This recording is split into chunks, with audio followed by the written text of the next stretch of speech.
Welcome to another episode of Conversation with the CEO.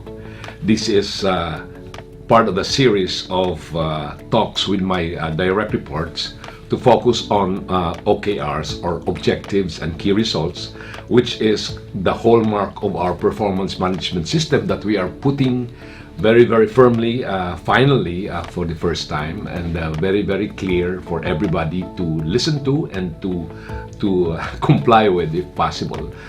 So we are now talking about the human resource group. We call this the human capital management group. Okay, human capital management group. We put a premium on the human resource. That's part of our values, and so we are going to talk about what are the targets and what are the key objectives of the human resource group, and how do we measure that these objectives are met for 2022 initially. But it's important that we have a big picture of exactly where the group is going to be moving forward to. And we are going to ask now the leader of the group, Shirley Macalipay, to talk about her HCMG and focusing on the objectives and the key results for 2022, and then probably extending it beyond that.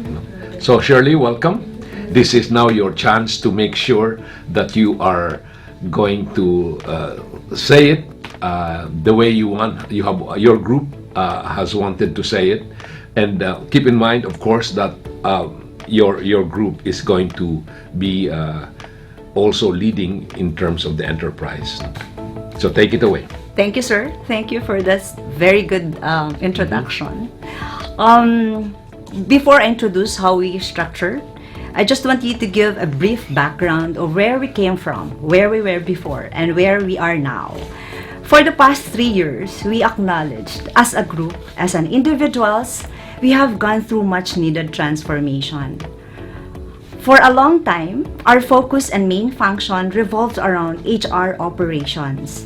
Example, these are payroll administration, benefits administration, regulatory compliance, etc., which are more on administrative side. But in 2018, under the new leadership and management, we changed our name from Human Capital Management Group to from Human Resource Management Group to Human Capital Management Group. Why the change? Because it represents the shift in both paradigm and strategy. Not merely see our people as just resources, but as essential and critical investments that must be led and managed very well in order to flourish and produce our desired outcomes. But currently, sir, how we structure, we follow a model through employee journey, from attracting, hiring, retention, until retirement, which is composed of 4 critical departments. First is our employee services, led by Paz Mendoza. It focuses on talent acquisition and compensation and benefits. Next would be organization development, led by Paula Dilo, focused on talent development and organization design and development, and of course, capacity building. Employee engagement and labor, led by Alan Gamo, focuses on employee engagement and labor relations. This is to achieve industrial peace. And of course, last but not the least, Employee Health and Wellness Center, led by Michael Yanga, focuses on the overall well-being of our human capital, both physically and mentally. And of course, as the leader of this group, you animate this with the directions and then the vision of where you're going to bring the human capital. That's correct. And that you need to make sure that you collaborate well with the rest of the organization, because it's important that you emphasize that the human resource that we have are investments and not cost. And a lot of times, sometimes we totally overlook that. Okay. That's good. correct, sir. That's for 2022. We are going to build on our 2021 strategies. Okay. This focuses on the 3 W's, no? The workforce, the workplace, and the work itself. I like it when you start using the alphabet, Yeah. because it's a build-up on my 3 Ps. Right? Yes, Okay, yes, good. sir. Yeah, for 2022, we are going to focus still on the 3 W's, which is the workforce, the workplace, and the work itself. But we will be expanding our scope from TMC Main to the entire enterprise. As you mentioned a while ago, sir, since HCMG is a strategic partner and an enabler, our programs and initiatives are in partnership and collaboration with all the groups and its leaders. It's important, Shirley, kasi that we build the same brand of people, medical city people are this kind of people. The culture, how they behave, how they think should in a way converge towards the directions that we really like to achieve. That's correct, sir. That's That's important. that's what we have itatak TMC. Yeah. And I would like to put emphasis on partnership because it's a shared responsibility. Not only HR, but also the line leaders are responsible in honing and developing their people as well. So to move on with my key objectives, my first objective will be leverage on technologies that will produce an enterprise-wide data-driven workplace. This will be measured by a transition and integration to the same HR information system across the enterprise with priority on HR operations. Why did I say it's 50%? Because the transition and integration for the entire enterprise will be done for 2 years, 22 to 2023. Because we acknowledge, based on our diagnosis during the strat plan, we have to bridge the gap. No, the 3 gaps that we saw was system, processes, and people. And we cannot implement it in simultaneously. It has to be in phases. Yeah. Okay. Second would be integration of our HRIS with other systems and software. We are not only using HRIS system. We have also Power BI. As you see, sir, we have reports through our dashboards. LinkedIn Learning, which we use through our learning management system. We are also managing our TMC website, which includes our career portal. It's also our employer branding, which focuses on attracting our prospective employees as well. And also, this is also a form of communication to all our employees, to our jot forms. These are our feedback mechanism. Our surveys are done through the jot form. So, integration of other systems and softwares that will produce data across platforms. So, eventually, sir, it will also be shared across the enterprise. Okay. And for the third key result, 100% utilization of the enterprise-wide HR analytics dashboard and other HRIS modules, like our career and performance management. It has to be in this system so that an on-time, online monitoring will be done, no? In line with our ongoing succession management, succession planning management, and also our career tracks as well, sir. We have to maximize and utilize the available systems and technology so that the right intervention will be given to our employees. No, it has to be very clear here, Shirley, because while your group here in Maine really are focused toward, it is important that the rest of the HR units of the different hospitals and of course the ProSER clinics know exactly where we're headed, so that there should be a convergence before the integration happens. That's correct, sir. Actually, we started setting direction first week of December, and we are moving forward. That's why we have already scheduled, and all the CEOs knows this, that their HR heads will be coming over in January, second week of January, for an orientation, hand-holding, capacity building, and even workshop. But also making sure that the HR heads of those units are totally familiar or totally aware that they have also to bring in their own ideas. Yes. They're not coming here to just listen. They're here to actually animate the HR, what you call is the template that you're Yeah. trying to do, so that people don't look at us as, you know, we are going to be setting the directions, that they are going to participate as well. They're very important. So part of your commitment is that by January you get things started as far as the first step on integration by getting all the HR heads here. That's correct. So it's not going to be February, it's going to be January. January, second week of January. It's a sharing of best practices Okay. as well. So moving to my second objective, continue to drive the development and wellness of people, resulting in a productive and multi-skilled workforce.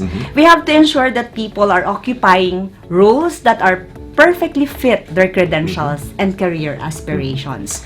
So how are we going to measure this? We will be measured by the full implementation of our succession management program, our career tracks, and leadership development initiative in TMC Maine. When you talk about Shirley, when you talk about 100% implementation, you have an idea in terms of where the weakness is in the past, so that you can achieve, you know, if you're just achieving 70% or 80%, that you would like to go 100%. I would like to know exactly what is 100%. Yeah. Actually, 100% is the fully implementation because we've started it now, sir, diba? We had roadshows and our leaders complied with the requirements, and we are now ready to roll it out next year, January to Feb. Okay. So, and again, the roadmap and blueprint to be shared and implemented across the enterprise. It will be part of our integration program in January as well. So a lot of things are going to start on time Yes, sir. in January. Yes. That I look forward to. Huh? Yes, sir. Okay. Then, 100% again, implementation of mentorship program, on-time submission of performance check-ins. We are going to build an effective performance management that promote coaching, feedback, and mentorship. Actually, we had our roadshows and it was already communicated from the group head levels to down to their department heads, and they are positive that there will be enrollees for our mentorship program, because you know now currently it's not the mentee who learns, it's the mentor also learns from the mentee, so it's a two-way street, no sir? So it's a very good program, and even then this program will also be shared across the enterprise. Okay.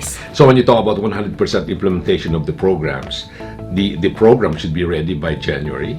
It should be actually cascaded. People understand exactly how it is. And then at the end, maybe midpoint June, and then maybe December of 2022, we already have an idea in terms of how the compliance and the implementation is. So that needs to be tracked as well. Yes, sir. We are prepared for that already and ready to roll it out. Okay.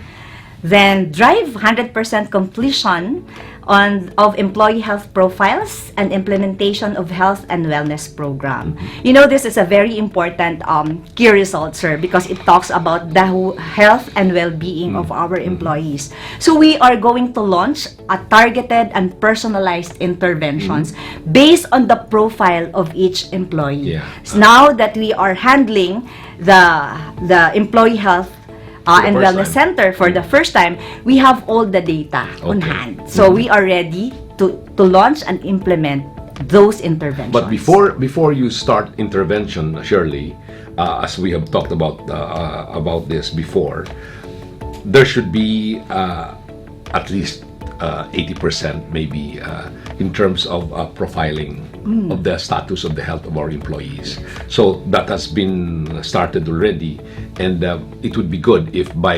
the beginning of the year we already have more or less an idea of exactly where the health of our employees are. That's correct, So, sir. okay. How well or sick And our then you employees start are. doing the intervention. Yes, Okay. that's correct, sir. Then full implementation of FlexBen, an alignment of compensation and benefits and best practices across the enterprise.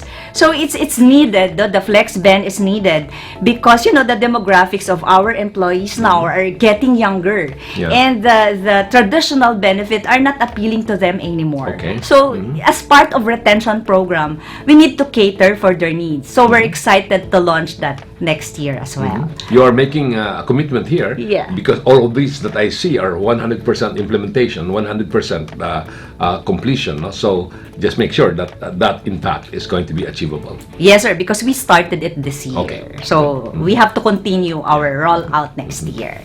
And another one is a full implementation on the spot rewards and recognition, share treats and share rewards. We really wanted to, we institutionalize, or we launch our share treats to our employees, and very good feedback.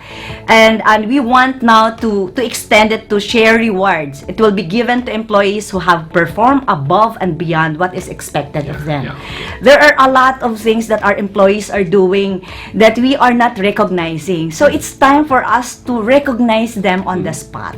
So good, because then apparently your team has done the homework and the groundwork, no? Because for the workforce implementation of the workforce performance measures, the assumption there is that you have already put the right people on the right places. So that's your regular work, right? Making sure that it's not like going to be, it's an assumption that I already would assume that by this time we already know exactly whether there is a complete fit between the staff that we hired and the work that needs to be done, so that then by January we start already implementing all these programs that you have. Because if you have the program ready but the fit is wrong, then it's not going to work. Yes, sir. Okay. So the assumption is that you are already complete with that, no? Yes, sir, because we've done that also. Okay. So good. It's a continuous work in progress, and we are confident that in 2022 we will going to continue that as well. Then for my number 3 objectives, future fit rules that are responsive to change through re-architecture of work. Re-architecture of work means aligning to our strategy. As we evolve, now the mandate is a TMC anytime, anywhere, and will cover digitalization, complexities, and other factors in its continuation evolution. So we need to always review and revisit the roles and responsibilities of our people, and how it will be measured. Completion of organizational design, transition from hierarchical to borderless structure by all networks. Because we're done with TMC main. We have done here, but apparently there's some disparities elsewhere, no? Yeah, sir. So we are targeting, because this is the first major goal, because it aligns, every strategy aligns to the organization design. Then to continue, completion of enterprise-wide manpower audit. This is also very critical, sir, no? Implementation of an effective workforce planning across the enterprise. We are doing very well that here in TMC Main, and we want to expand it to the enterprise as well. And this is 50%, sir. Migration from integrated job roles and responsibilities, from the integrated job description into roles and responsibilities across the enterprise. Shifting from task-based job descriptions to outcome-based job roles and responsibilities. At the same time, we are going to have alignment of nomenclatures. We have the same position, job position nomenclatures, aligning to all the enterprise. It will promote commitment and accountabilities as well. One of the things that probably you can assist the enterprise is the manner by which they recruit or assign or appoint or promote people to certain positions where the fit is actually not right. No? And so me personally, I've seen a lot of changes through the, as months go by, there are changes because there is a lot of tentativeness in terms of the qualifications of the people put in certain positions. Correct. You know, you have somebody put in a position where there is no background training or there is nothing at all that puts a fit. It's just that we need somebody to occupy that position, and that's going to be a challenge to the entire HR of the enterprise when you have the wrong people there. So it's a rehash in a way of what we have actually eliminated here. No, so that requires also kind of some action in your part. Yes, sir. And for my last objective, this is the additional from 2021, aligning the processes and strategies of the Center of Excellence through HR business partnership to operationalize shared services as measured by implementation of HR business partnership. This is our shared services, sir. We are going to appoint one HRBP per network supported by an HR generalist. Again, you can see it's 50% because we have to build up, no? We have to do some capacity building program so that he or she can effectively implement the shared service and business partnering model in each enterprise. Then, there has to be some quarterly touch points with our HR leaders across the enterprise as part of the implementation and change management. Checkpoints are intended to ensure proper implementation and smooth transition. So, in a way, those are the 4 objectives that I've gathered. But to put it into a perspective, to summarize this, to put it into a balanced scorecard model. You were kind of soft, or you kind of a little silent in terms of all these things. Putting all these things in place would make us feel a little more secure that when everything is in place, the behavior and the processes and the way people behave across the network would evolve the kind of culture that we have. But that one has to be measured, and I think you were kind of silent there. No? So it will be, there will be measure for that one. But for now, since we're going to launch it, there are a lot of hurdles and challenges that we're going to face. Yes, sir. Well, so because we have different cultures across the enterprise, and we really wanted to know them more, and how and based on their capacity as well, and how they run the organization as well. So we are going to that moving forward, sir. Good. Just to summarize into a balanced scorecard model, as you mentioned, no, even if we are a support or an HR function is not really on financial perspective, we can contribute that through effective workforce planning, manpower audit across the enterprise. Eventually, we can see that the employee cost across the enterprise will have a financial impact. Of course.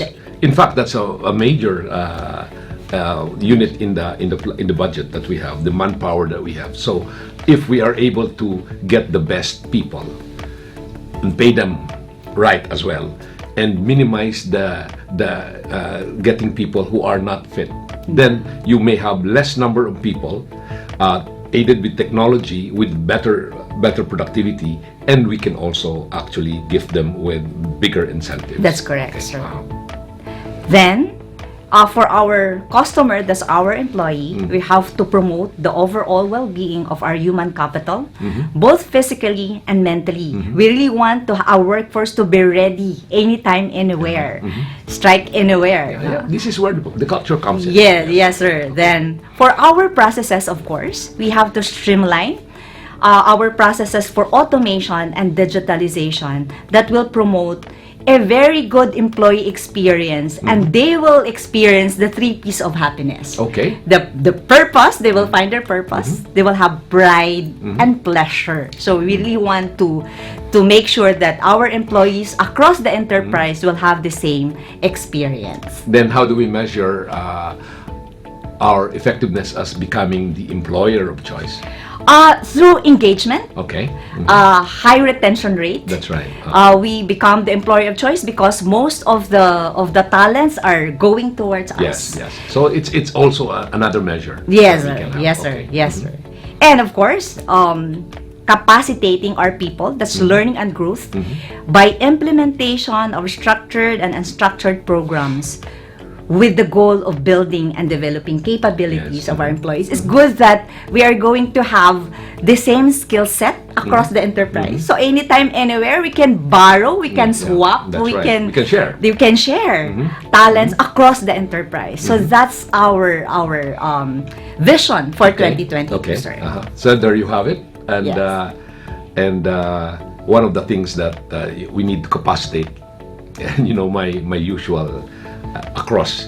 This is not the across our enterprise and across the organization, is that as we have flattened our organization, we have removed the focus on hierarchical structures, trying to narrow the distance between the boss and the subordinate, and in fact to blur the lines, no, and get people to really learn to communicate, to collaborate and to coordinate with the rest of the organization.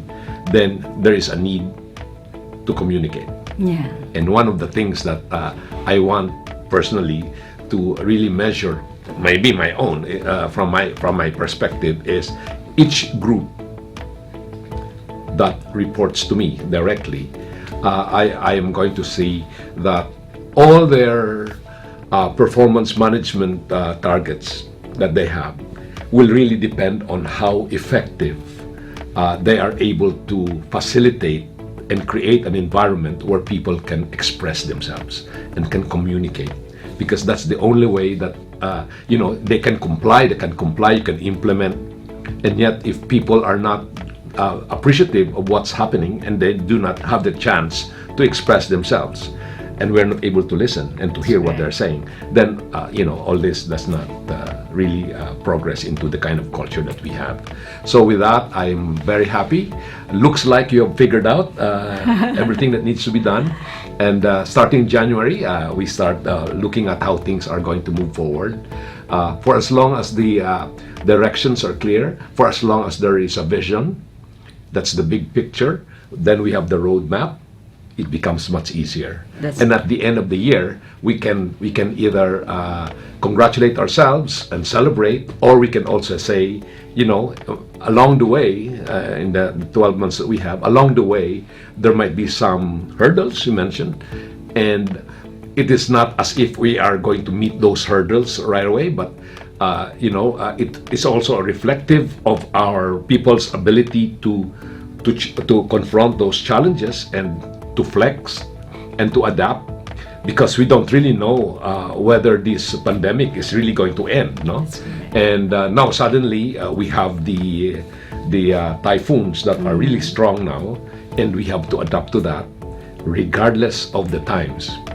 Our people are supposed to be strong, resilient, and should be able to adapt. And in fact, not just adapt, but actually to be at the lead, no, of all the things that needs to be done. And that is how Medical City is going to be appreciated for, and how Medical City is going to be known for, and how Medical City is going to lead in healthcare. So with that, I'm so happy. Thank you very much for this episode. We want to emphasize that these things that we are talking about and we're doing here is really to put a premium and to focus on the things that matter. And for as long as we know exactly what are those things that matter, we are able to measure them, then we are on the right track. Thank you very much, Shirley. Thank you, sir. Okay. Thank you also.